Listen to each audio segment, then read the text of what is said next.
Brian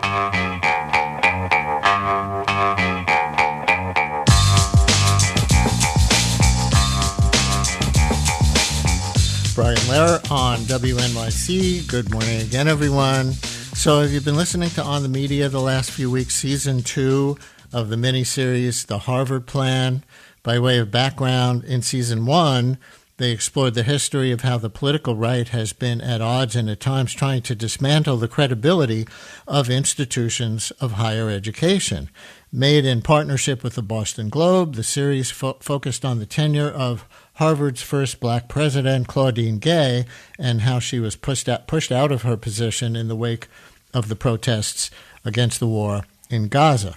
This new season explores how the Trump administration is attempting to force Harvard and many other universities to change their policies by freezing billions of dollars in federal research funding, launching several investigations into DEI initiatives that the administration thinks are discriminatory toward white students, and threatening international student enrollment. So Ilya Meritz is back as reporter on part 2 of this story, that is Season 2, and he joins us now. Some of you will remember that Ilya was co-host of the Trump Inc. podcast during Donald Trump's first term and the Will Be Wild podcast about the events leading up to January 6th.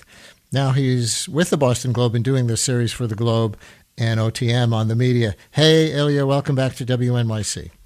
Hey, Brian, great to be here. Remind people of the very basics here. What gave you the idea for the Harvard Plan? What were you first setting out to explore in Season 1? Yeah, so I just happened to be a visiting fellow at Harvard in the fall of 2023, which is when Harvard got its first black president, as you said, Claudine Gay. And listeners may remember pretty quickly she stumbled into just a kind of a multi-dimensional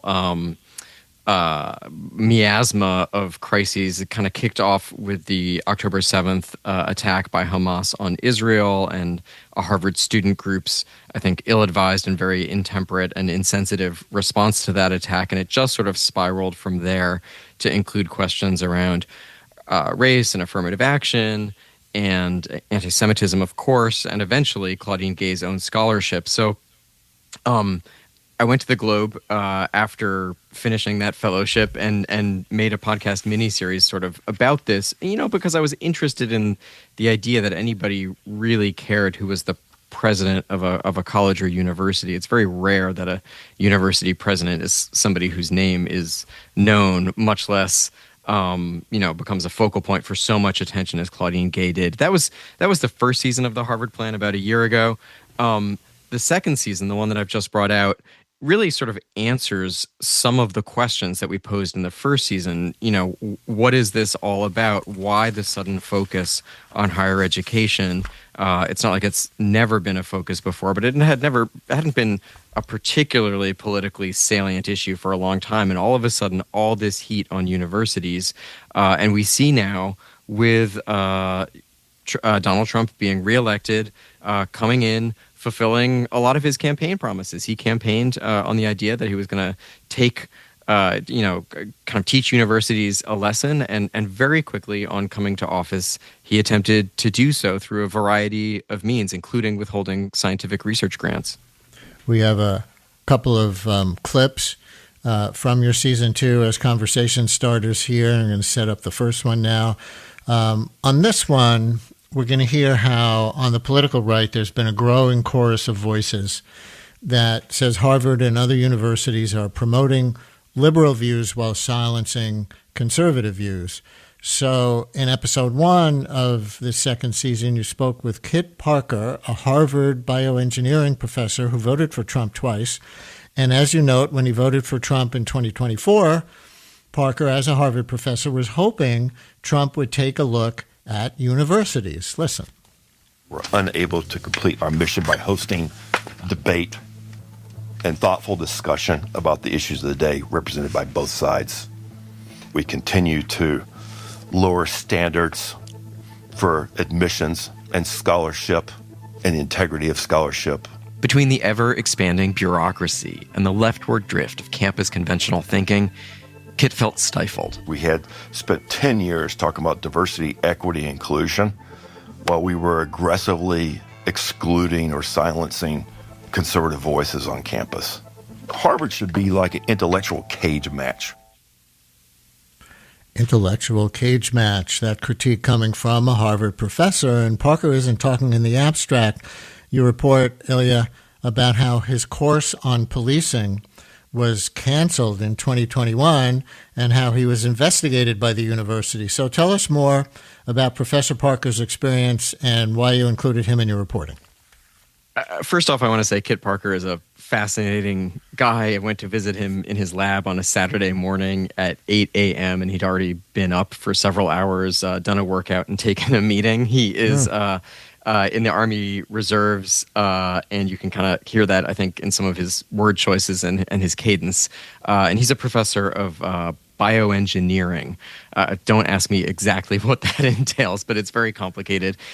So yeah, Kit Parker is one of these profs who I think in a lot of ways is what you want in a scholar. He has a very restless, engaged mind. He taught a course on fashion when he got sort of interested in the failings of a type of camo that he observed when he was on deployment in Afghanistan.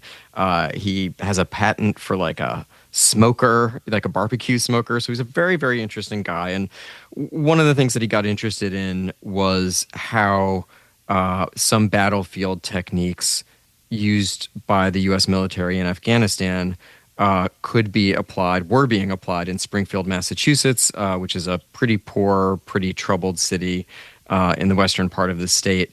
And, you know, for some time, that course aroused not a lot of interest. There was a favorable profile in 60 Minutes, I think in 2013. And then he was going to be offering the course again, I believe it was in 2020. And the course listing came to the attention of some activists. And what they saw was, or what they believed they saw, I think, was a class that really kind of vouched for the idea of militarized policing, using, you know, military counterinsurgency techniques against Americans in an American city. And they found it very offensive, and they started a petition. And you can remember this was, you know, the summer of George Floyd protests. And it was sort of that sense of like a social media fueled campaign where perhaps the campaigners had a good point, but perhaps they also didn't take the time to learn more about what Kit Parker was teaching. In any case, the class was effectively kind of canceled for a variety of reasons. It did kind of quietly come back a few semesters later. But what really upset Kit Parker, the professor behind the course, is he felt the university didn't speak up for him, didn't speak up for the idea of academic freedom, didn't speak up for the idea of open inquiry, and the idea that, like, yeah, Harvard can offer a class that you may find some of the premises disturbing or offensive, but it's worth examining. Like, let's have a look. Let's not just blanket kind of cancel things that we think that we don't like. So Kit Parker is, as you mentioned, a Trump voter. There are plenty of professors on the more centrist or liberal end of the spectrum, or who just don't have a political leaning particularly, who also feel that there was a kind of a censoriousness that kind of seeped into university life. And so that's definitely a big element that I discovered kind of underpinning, I think, the Trump campaign on universities, is also sort of an understanding that many people inside those universities are also unhappy with the way that discourse has gone lately. So I guess this gets to, where is the line now as it pertains to the Trump administration between promoting genuine viewpoint diversity, which is what they say they're for, and actually really trying to go all the way in the other direction and make sure people in academia, people in the news organizations, et cetera, only parrot or emphasize what they believe in, otherwise they're going to be punished. So, for example, I think you have former Harvard President Gay saying that attacks on institutions of higher education are because universities are centers of independent thoughts. And, yet you also have this clip, which we're going to play now, of May Mailman, who spent most of the year as a senior policy strategist in the White House. She worked closely with Stephen Miller, I think just under Stephen Miller. And here's a clip of her responding directly to claims of authoritarianism in the way the Trump administration is pushing universities toward compliance with their demands. What type of authoritarian regime would be like, I want more debate. I want views explored, debated, and challenged? Fundamentally, what is being sought here is freedom and the lack of an orthodoxy rather than an implementation of one.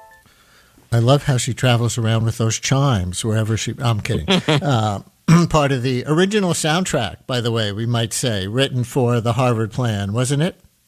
Yes, that was from our amazing engineer and sound designer, Jared Paul, the music. I felt very fortunate to get to talk with May Mailman. She is really the person, I think, pretty much more than anyone who stood behind this sort of pressure campaign on universities, whether it was drafting executive orders or leading negotiations with universities. She just left the White House to have a baby, and she made time for me right around the time that she was due. We talked for over an hour, and it was really, really fascinating. And I think the clip you played kind of gets to this very interesting question, which is like, is it plausible that the heavy hand of the government could bring about a healthy level of viewpoint diversity that has been lacking and maybe needs to be there on college campuses and at universities? So that's her view would be yes, and the government, not only can it be done, but the government should do it. And there's a proposal circulating.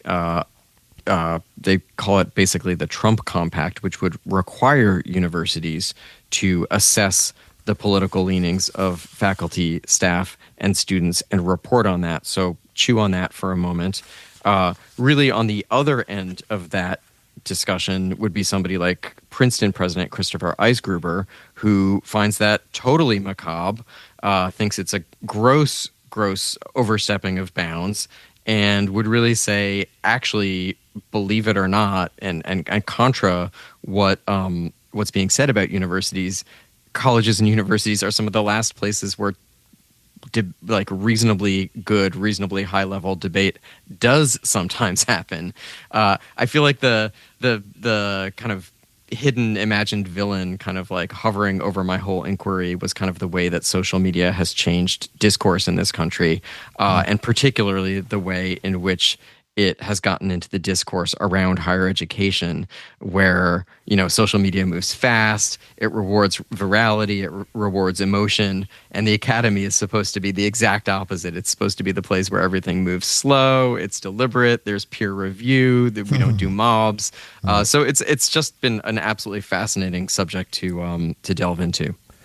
Listeners, anybody have a question for Ilya Meritz after listening to all or part of the Harvard Plan, Season 2, which just ended on the Media, or Season 1, and Season 2, 212-433-WNYC. You can call or you can text 212-433-9692, or anybody related to academia right now as a professor or a student, or recently for that matter, want to weigh in on this question of the politics on campus, censorship on campus, official or unofficial, in any direction, the vibe on campus during the Trump administration so far, and with respect to this compact that Ilya was just referring to, which we're going to get a little more into.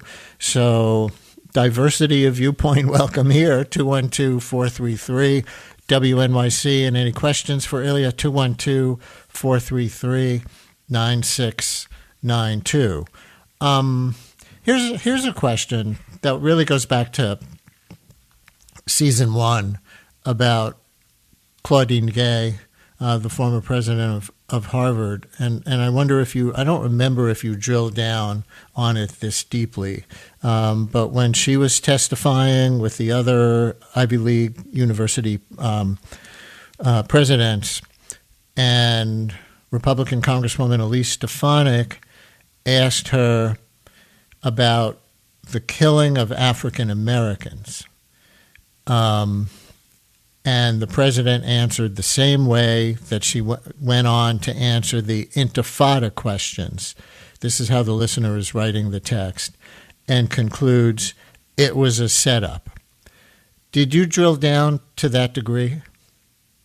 No, I didn't, but I do find that moment, that congressional testimony, was really kind of a huge turning point, because that was the moment where kind of, I think, a critical mass of Americans came to the belief that something is very wrong with universities and needs to be done. There have always been people who are unhappy with how things are at universities, and I think there's particularly been a long-running conservative critique of university life going back to William F. Buckley, God and Man at Yale in the 1950s.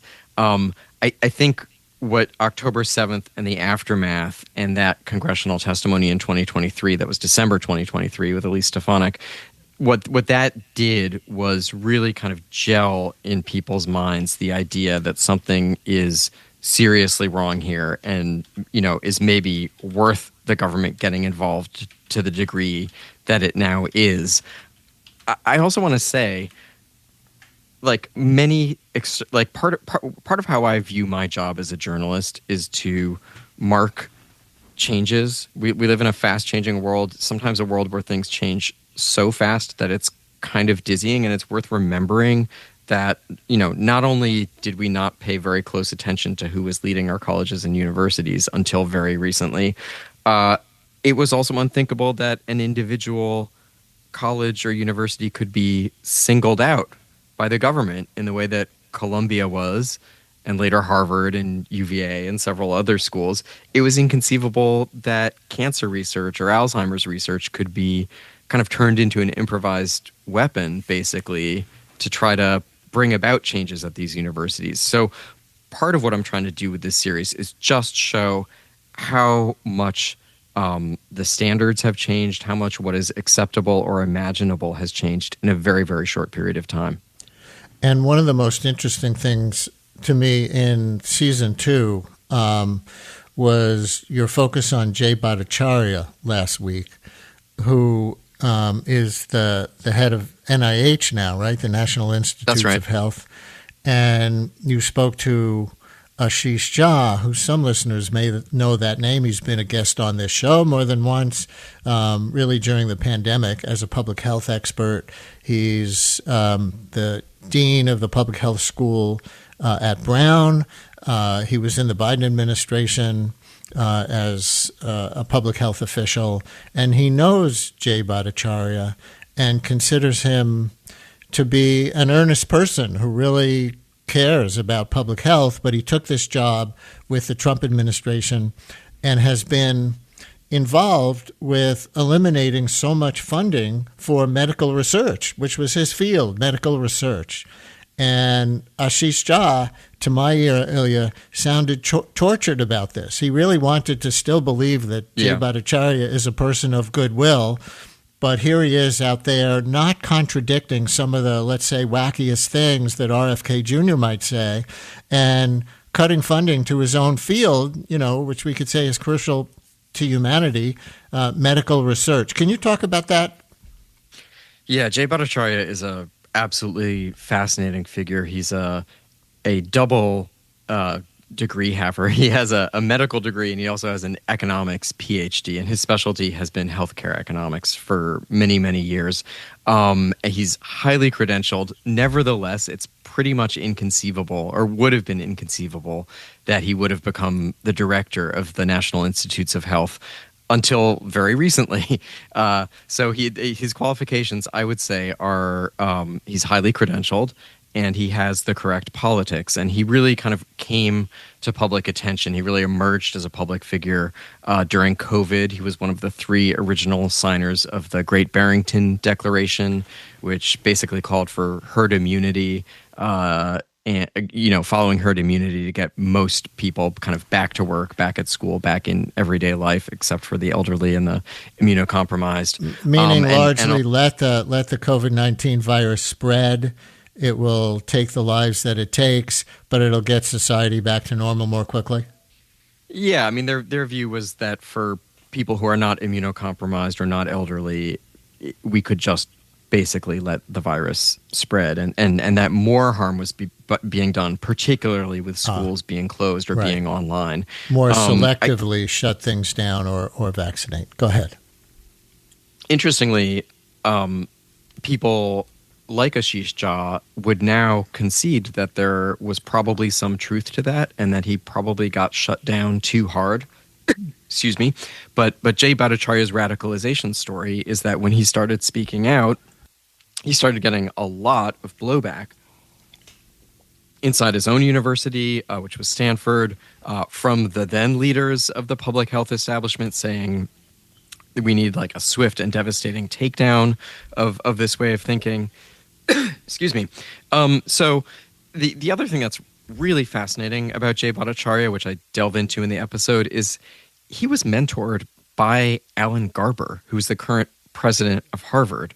And so arguably two of the biggest adversaries in this fight are two men who have known each other for decades. They have co-authored papers together. They really look at the world in a very similar way. They're both healthcare economists. They're both double MD econ PhDs. And yet one kind of had this radicalization moment where he felt that he was shut down. He wasn't able to kind of express his view. And that's Jay Bhattacharya, and that kind of put him on the path where he is, where he's now, very much kind of in the Trumposphere. And the other is Alan Garber, who followed much more of the kind of established, expected path of, climbing an organizational ladder. He's now the president of Harvard and is in the really unenviable position of trying to deal with having billions of dollars in funds withheld from laboratories and research institutions that Harvard runs. We're going to take a break. Ilya, you can stay with us till the end of the hour, right? I can. Okay, so that's about another 13, 14 minutes with Ilya Meritz, who reported the On the Media series, The Harvard Plan, Season 2 with 3 episodes, just ended in this weekend's edition. We're talking about huge issues from what constitutes viewpoint diversity versus authoritarianism from any direction on college campuses, and also the NIH funding cuts for medical research and what that has to do with politics, not just budgeting. And we have a full board of callers, and I want to point out that as soon as we come back from the break, Laney and Hoboken, you're going to be first, because with respect to this Trump compact that they're trying to get universities to sign, it looks like this caller is involved with trying to draft a statement on what academic freedom means. So we will continue on that profound question right after this.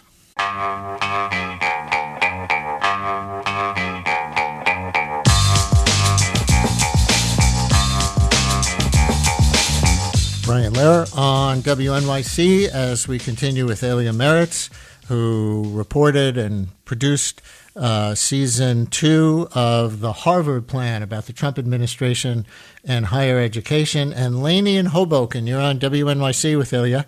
Hi, Laney. Thank you for calling in. Hi. Thanks for talking about this. I'm so grateful for this conversation.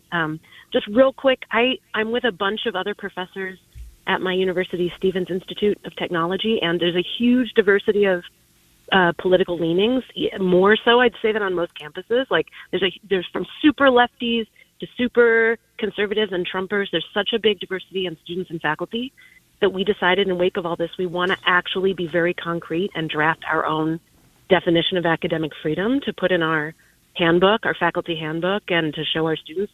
And we're having a lot of trouble, and I wonder if you can help us out with any recommendations for how to very liberally define academic freedom for a really diverse bunch of learners and thinkers. Wow. Ilya, you want to engage on that?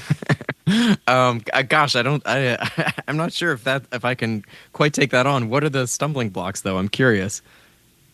Well, it is tricky because there are people who are really psyched, I would say, for the reforms going on in the government, and there are people who are really terrified of the pressures on academia. And I come from a big academic family, and I kind of like revere the concept of academic freedom. And I've realized when I try to define it, it's really tough for me not to let my liberals, even an old-fashioned word now, progressive lefty values kind of seep into the definition. And we're trying really hard to have as inclusive and broad a definition that can get people who support the present administration in Washington and people who are terrified of it, so that they can both look at this definition and go, yeah, this is what academia is for. This debate that you're talking about, like this is, like what we look to Eisgruber and we're like, yeah, Eisgruber is in a sense talking about cherishing academia as a place for genuine debate. But I guess I'm a music professor. Like, I don't know how to write this in an inclusive, really positive way for this broad community. I'm just curious, have you heard from any of the kind of Rutgers people? And the reason I ask is in our third episode, I talked with Paul Boxer, who's a professor of psychology at Rutgers Newark. And he was one of the drafters of something that was called the Big Ten Compact. It didn't really happen, but it was the idea of like a mutual aid compact that Big Ten schools would do. And he told me, that didn't take off for a variety of reasons. And he told me he's now kind of refocusing his efforts on kind of cross-university solidarity in New Jersey and trying to sort of build support for academic freedom, as you say, and political support sort of in the New Jersey legislature to just kind of make it ironclad that at least in New Jersey, universities, particularly public institutions, are not going to be subject to a certain kind of political pressure. I think what you're describing is something that's happening everywhere, where institutions and the professors who work there are like, how can I inoculate this place against the problems that we're seeing cropping up, at Harvard?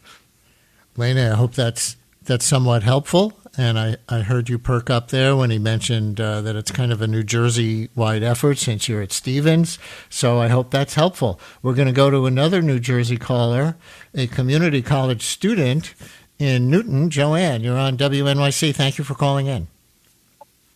Hi, thank you so much for taking my call. As stated, I am a student at Sussex County Community College. We're a pretty small community college, kind of in the woods, essentially. But I just wanted to mention that it's definitely felt even in the smaller institutions. I know a lot of the talk is about the top 10s and all of these much bigger institutions, but it's definitely felt all the way down to the beginnings where a lot of people are starting their education journey, including myself. There's currently a history professor I have who I admire greatly. He essentially views history in the form of bottom to top rather than a left to right. So being very critical of systems and institutions and giving a lot of people patience and grace, which is something I appreciate a lot when you view the complexity of U.S. history in general. But there was complaints even from students, I'll say definitely more conservative leaning students that felt upset by the fact that he would criticize the systems and, not even necessarily criticize it. But there was a lot of complaints, and he was actually brought into an administration meeting in regards to academic freedoms. And it basically came down to the fact that he is allowed to teach how he wants to teach, but they cannot protect him at the end of the day if the board decides to let him go at the end of the school year. And that's something I definitely take issue with, because I personally would not complain about a conservative teacher. I appreciate broad viewpoints, but you can definitely see that there is a trickle-down effect when it comes to institutions even as small as Sussex County Community College. Really interesting. Ilya, any thought? Well, May Mailman herself, sort of the quarterback of Trump's pressure campaign on universities, herself conceded that Harvard is not the most liberal university. So you ask yourself, why are Harvard and Columbia and some of these schools a target? And I think it's because they're the most prominent, because if you can get them to submit, then, as the caller says, there is a kind of a trickle down effect. I want to say one more thing. I know we're getting kind of close to time, but there's a reason that the United States government has this particular kind of partnership with universities, and it's pretty unusual in the world that our government funds quite so much basic science research. And it's really a reason that we have so many Nobel Prizes in our country, much more than many of our kind of peer countries in the industrialized world. And it's really that at the end of World War II, a man named Vannevar Bush kind of proposed a system, a compact, where the United States would fund the National Science Foundation, NIH, all these other organs, and put that money out into research laboratories and really do it in this very kind of arm's length, non-politicized way where peer-reviewed proposals that appear to be good are the ones that get greenlit.